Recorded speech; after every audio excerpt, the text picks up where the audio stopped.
We got a full boat. Let's meet the man.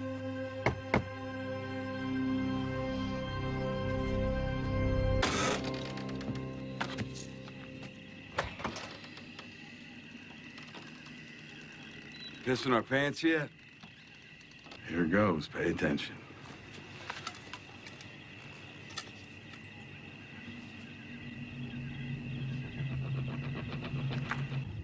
You try to stop us, and we will knock it down. So now, I'm gonna beat the holy hell out of one of you. I need you to know me. So, back to it.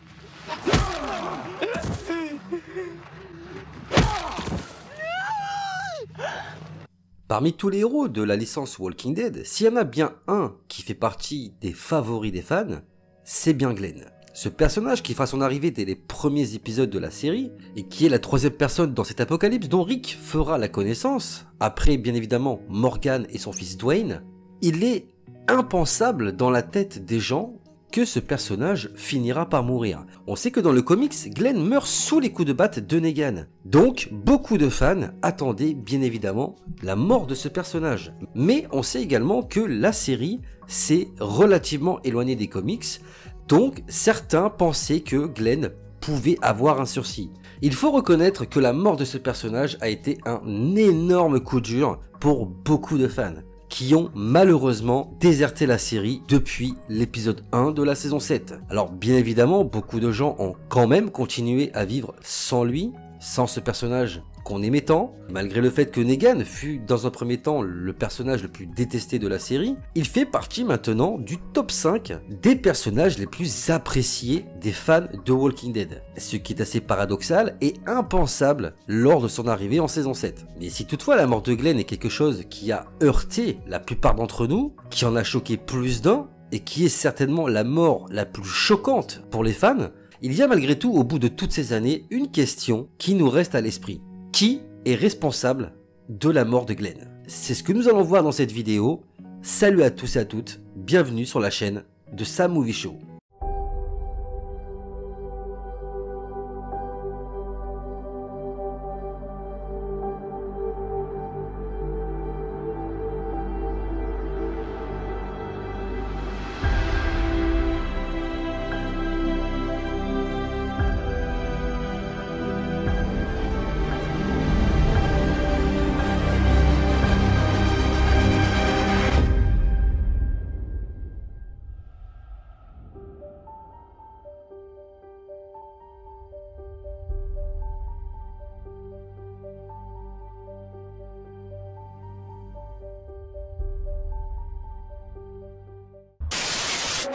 Alors évidemment, il faut un coupable à la mort de Glenn. Si cette mort était inévitable pour certains, elle pouvait être évitable pour d'autres. La grande question que l'on doit alors se poser, c'est qui est responsable de la mort de Glenn? En effet, si dans un premier temps, Negan choisit Abraham comme étant la seule et unique victime pour mettre tout le groupe de Rick au pas et à genoux, la mort de Glenn, quant à elle, était gratuite. Et je pense que c'est d'ailleurs pour ça que pour certains, sa mort était inadmissible. Autant de haine, de violence gratuite et d'acharnement sur un personnage comme lui, qui n'avait jusque-là jamais fait de mal à personne, c'était totalement insupportable pour les gens. Mais alors, à qui la faute?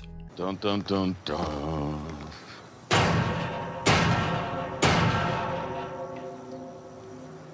Little pig, let me in.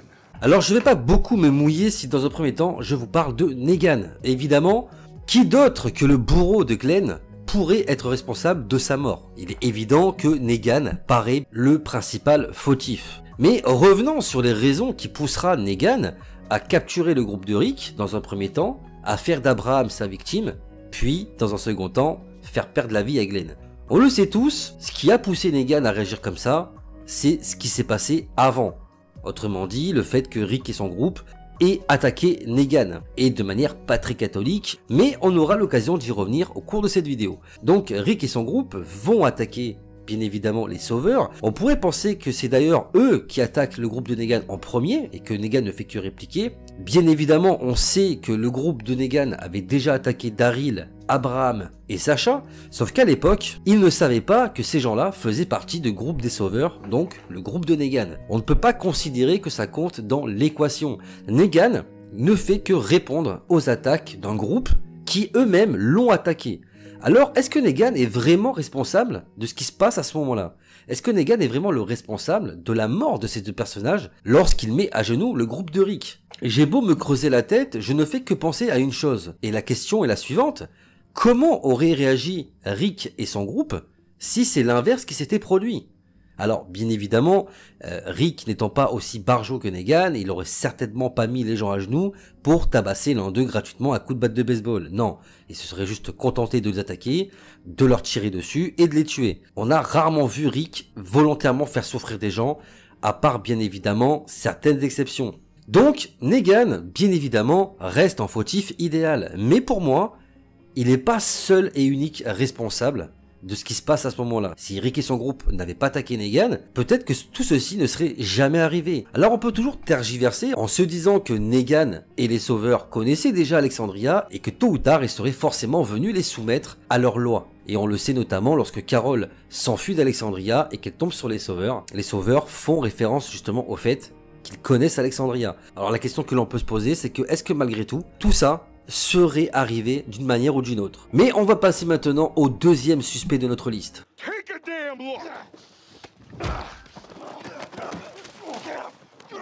No! Oh my! That is a no-no. Ah oui, alors Daryl, je pense que tout le monde a en mémoire le fait que Daryl, pour beaucoup, était le responsable direct de la mort de Glenn. Alors pourquoi Daryl? Eh bien tout simplement parce que lorsque Negan désigne Abraham, il désigne encore une fois Abraham comme la seule et unique victime. De base, Negan doit choisir une personne, la battre à mort, pour mettre tout le monde à genoux et les plier à leurs règles. Alors on peut très bien s'imaginer que Negan aurait abattu Abraham, puis aurait fait ce qu'il a fait avec Rick, c'est-à-dire le prendre avec lui, l'emmener en balade, essayer de le briser psychologiquement par la suite en lui demandant de couper le bras de son fils, et on en serait resté là. Sauf que les choses ne vont pas se passer comme ça aurait dû se passer. Autrement dit, Daryl va avoir un soupçon d'orgueil assez déplacé à mon sens, parce que je pense sincèrement qu'il n'aurait pas dû agir comme ça. Negan est très menaçant, il vient d'abattre à mort l'un de leurs membres, ils sont entourés d'une centaine de sauveurs armés jusqu'aux dents, tu ne peux littéralement rien faire, tu dois subir et attendre que ça passe. Pourquoi Daryl, à ce moment-là, se dit « Tiens, je vais frapper Negan ». Alors, peut-être que Daryl pensait qu'il serait lui victime de Negan et pas quelqu'un d'autre. Je pense pas que Daryl, en frappant Negan, souhaitait qu'il se passe la dinguerie qui s'est passée par la suite. Mais, il faut reconnaître les choses. Negan a dit « Personne ne bouge, le premier qui bouge ou qui tente de faire quoi que ce soit, ça va très mal se passer. » Et c'est exactement ce qui est arrivé. Le fait que Daryl se rebelle a juste poussé Negan à devoir exécuter quelqu'un d'autre pour faire comprendre au reste du groupe qu'il n'était pas là pour rigoler. Il ne ferait pas d'exception et Negan a tout simplement tenu parole. Alors à votre avis, Daryl, responsable ou pas ?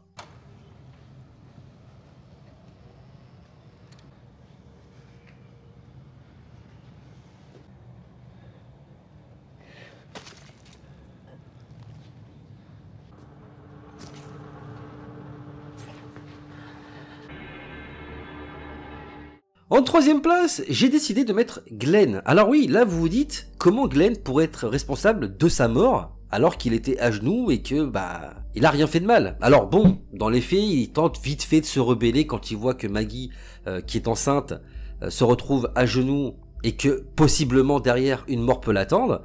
Mais je pense pas que ce soit ça qui ait fait que Negan ait choisi Glenn. Mais la question que l'on pourrait se poser, c'est pourquoi Glenn en est arrivé là où il en est arrivé. Glenn fait partie du groupe de Rick et il fait partie de ces gens qui ont attaqué le poste avancé dans le relais satellite. Et Glenn, qui n'avait jusqu'à présent jamais tué personne, va payer très cher les seuls morts humains qu'il aura à son actif. Et attention les gars, quand je vous dis que le mec a jamais tué personne, la seule fois dans la série où il tue vraiment des êtres humains pour se défendre, entre guillemets, il les tue salement. Je veux dire, comment on peut justifier qu'on bute des gens dans leur sommeil? Et j'ai beaucoup de mal, en fait, en voyant cette scène-là, de me dire que le groupe de Rick ne méritait pas quelque chose derrière. On le verra plus tard quand on parlera de Rick, mais honnêtement, je trouve que zigouiller des gens dans leur sommeil, c'était vraiment pas classe. Et tu sens le karma qui arrive sur les épaules de Glenn. À l'époque où la saison 5 est sortie, je savais déjà à ce moment-là que Negan et les Sauveurs allaient arriver. Je savais que Glenn mourrait dans la série, mais je ne savais pas tout ce que j'ai su par la suite. Alors pourquoi je vous parle de ça? Parce que tout simplement, je savais comment mourait Glenn. Je savais qu'il mourrait en se faisant massacrer à coups de batte de baseball, sous les yeux de Rick, impuissant. Et qu'est-ce qui se passe dans le tout premier épisode de la saison 5? On a Daryl, Rick, Bob et Glenn qui sont à genoux, les mains attachées dans le dos, et on a des gens qui massacrent tout le monde à coups de batte de baseball avant de les égorger. Et au moment précis où la batte va frapper Glenn, Carol décide de faire son retour pour sauver ses amis. Donc ça, les amis, c'est un premier clin d'œil à ce qui attend Glenn plus tard. Ça paraît anodin comme ça paraît rien du tout, mais quand on y repense, ça fait quand même froid dans le dos. Il faut pas non plus oublier que lorsque Glenn attaque le relais satellite, il verra également sur des photos qui sont placardées sur le mur des gens qui ont le crâne explosé à coups de batte de baseball. Comme si quelque part, son avenir était là sous ses yeux sur ces photos. Alors, bien évidemment, Glenn ne pouvait pas une seconde s'imaginer que ça allait se finir comme ça. On connaît bien le personnage de Glenn. Il faisait preuve d'une empathie monstrueuse, allant jusqu'à pardonner des gens qui ont essayé de le tuer. Mention spéciale à Nicolas. Mais bordel, le karma de ce mec, je trouve ça tellement injuste, mais tellement proche aussi de la réalité, parce que dans la vie, plus t'es gentil avec les gens, et plus tu te fais détruire. Et c'est un petit peu ça qui me fait mal avec ce personnage, c'est que Glenn, malgré tout, malgré ce qu'il a fait ce soir-là, pour moi, il méritait pas de mourir comme il est mort. Maintenant, on peut aussi se dire que tout ça fait partie d'une sorte de karma. Si on part du principe que Glenn a quand même tué des gens dans leur sommeil, des gens qui, jusqu'à preuve du contraire, ne représentaient pas une menace directement pour eux, et par conséquent, il n'avait aucune raison d'attaquer ces gens-là à ce moment-là, pensez-vous que Glenn, par cet acte, s'est rendu responsable de sa mort? Was the joke that bad? I'm gonna kill you. Not today, not tomorrow, but I'm gonna kill you. En quatrième place, vous l'attendez forcément, je vais bien évidemment parler de Rick. Comment dans tout ce micmac, Rick ne pourrait pas être responsable de la mort de son ami? Tout comme pour Glenn ou Daryl, Rick, pour moi, a payé de son arrogance. L'arrogance qu'il a depuis le début de la saison 5, où après avoir vu Rick et les siens autant dans le mal, autant se faire défoncer d'une communauté à un autre, entre ses embrouilles avec Shane, l'invasion de la ferme, la destruction de la prison et l'attaque du gouverneur, le sanctuaire, Rick qui finira par mordre à la gorge le chef d'un groupe qui s'apprêtait tout simplement à violer Carl. Bref, ils en ont chié, hein, je vais pas rentrer dans les détails, mais ils en ont chié. Alors c'est vrai qu'on a une tendance à aimer voir que Rick est passé de quelqu'un qui était un petit peu faible à quelqu'un qui est devenu extrêmement fort psychologiquement et dans tous les sens du terme.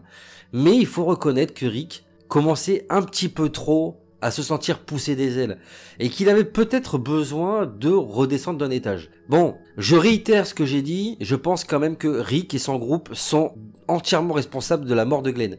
Pour la simple et bonne raison, encore une fois, qu'ils ont attaqué un groupe de personnes qui à la base ne leur avait strictement rien fait. Ils ne les avaient pas encore attaqués. Alors on peut toujours, encore une fois, par rapport à ce que j'ai dit tout à l'heure sur Carol, penser que tôt ou tard, les sauveurs seraient venus les attaquer, surtout si on considère qu'ils commençaient à s'allier avec des communautés comme le Royaume et la Colline qui eux-mêmes étaient déjà servis aux mains de Negan, on peut imaginer que tôt ou tard, oui, ce groupe serait venu les attaquer.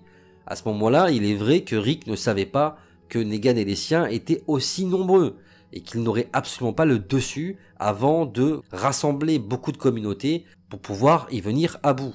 Mais dans les faits, encore une fois, c'est Rick qui attaque en premier Negan, et pas le contraire. C'est Rick qui attaque Negan, et Negan ne fait que répliquer, ne fait que se défendre. Encore une fois, prenez en considération qu'aurait fait Rick si Negan était venu à Alexandria et avait décimé la moitié de la communauté alors que ceux-ci dormaient.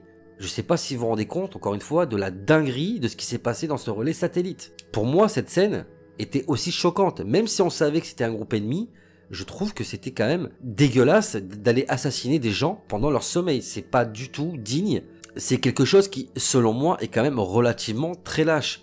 Donc au final, tout ce qui se passe par la suite avec Negan ne sont que le fruit des conséquences de cet acte-là, précisément, de ce que Rick et son groupe ont fait ce soir-là, de tuer des gens dans leur sommeil. Donc oui, Rick est aussi responsable de la mort de son ami. We're on the same side. The living side. You're good people. And this is a good place. Do you have food? Everything from tomatoes to sorghum. Tell us why we should believe you. Your world's about to get a whole lot bigger. Et enfin, pour finir, je suis obligé de parler de Jésus. Et ça, je suis sûr que vous ne l'avez pas vu venir. Eh bien oui, à la base des bases, comme je le dis depuis le début de cette vidéo, Daryl, Glenn, Rick et tout son groupe ont une grosse part de responsabilité en ce qui concerne la vengeance de Negan, pour avoir bien évidemment vu ces hommes assassinés, et encore une fois je vais pas répéter la dinguerie qu'a été cet assaut, mais la vérité dans tout ça c'est que si Rick et son groupe décident d'attaquer Negan et les sauveurs, c'est à cause de Jésus. Au final, tout ça c'est parti par Jésus. C'est Jésus qui va les présenter à la colline, puis c'est lui qui va les présenter par la suite au royaume. Bien évidemment tout ça n'arrivera qu'après la vengeance de Negan et la mort d'Abraham et de Glenn, mais c'est lui qui va rassembler un petit peu les communautés. Et surtout, lorsque Jésus apparaît dans la série et qui va présenter la colline donc au groupe de Rick, c'est à ce moment-là que tout va se déclencher. Car c'est à ce moment-là précisément que le groupe de la colline va apprendre à Rick et son groupe l'existence de cette communauté qui se font appeler les sauveurs, qui sont déjà venus chez eux, qui ont déjà causé des morts, qui détiennent un de leurs membres en otage, ce qui conduira d'ailleurs au fait que l'un des membres de cette communauté décidera d'assassiner purement et simplement leur chef, à savoir donc Grégory, et c'est à ce moment précis que Rick apprendra l'existence de ce groupe.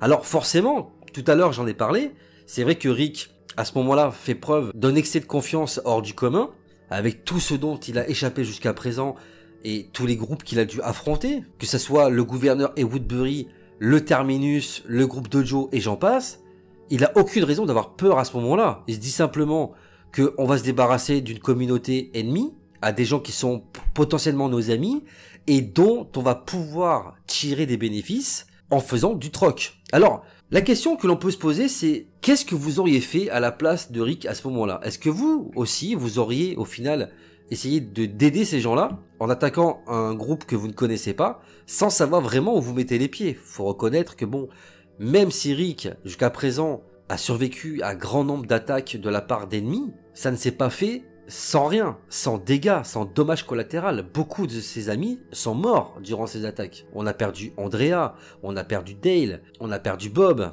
on a perdu Bess. Beaucoup de gens sont morts. Tout ça, ça s'est pas fait en un claquement de doigts, comme si c'était aussi simple que Rick essaie de nous le montrer. Mais encore une fois, tout ça ne serait jamais arrivé si Jésus n'était pas intervenu, n'était pas rentré en contact avec Rick, et ne leur avait pas présenté la colline, etc., etc. Alors au final, si Jésus n'avait pas été là, est-ce que vous pensez pas, au fond de vous, que tout ça ne serait peut-être jamais arrivé? Même s'il est vrai, il faut reconnaître que Rick n'attaque pas directement le groupe de Negan.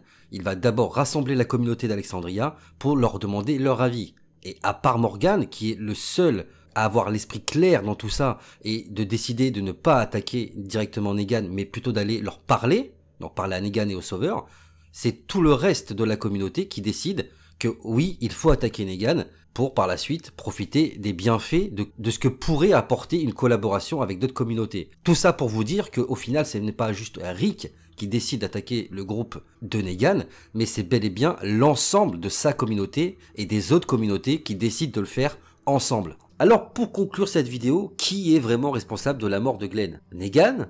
Daryl? Glenn lui-même? Rick? Jésus? Au final, c'est un petit peu tout le monde. Oui, je sais, ça fait un petit peu bateau de terminer comme ça, en ne désignant pas un coupable, et je sais très bien que c'est ce que vous auriez souhaité, que je vous désigne un coupable. Personnellement, je pense que le vrai coupable de tout ça, pour moi, ça reste Jésus. Parce qu'encore une fois, si lui n'était pas là, tout ça ne serait peut-être jamais arrivé. Maintenant, j'aimerais que dans l'espace commentaire de la vidéo, vous, les amis, vous me donniez votre avis. Parmi ces 5 personnages, lequel, selon vous, serait potentiellement le plus responsable de tout ce qui est arrivé? Je vous laisse libre cours dans l'espace commentaire de la vidéo à vos avis et vos opinions. J'ai très hâte bien évidemment de vous lire et de vous répondre. Et avant de vous retrouver très bientôt pour de prochaines vidéos, n'oubliez pas avant de partir de vous abonner à la chaîne, de liker la vidéo et de surtout activer la cloche des notifications pour ne pas rater les prochaines sorties vidéo sur la chaîne. Et quant à moi les amis, en attendant de vous lire, je vous dis à très bientôt pour de prochaines vidéos. D'ici là, portez-vous bien, prenez soin de vous et des autres, à la prochaine.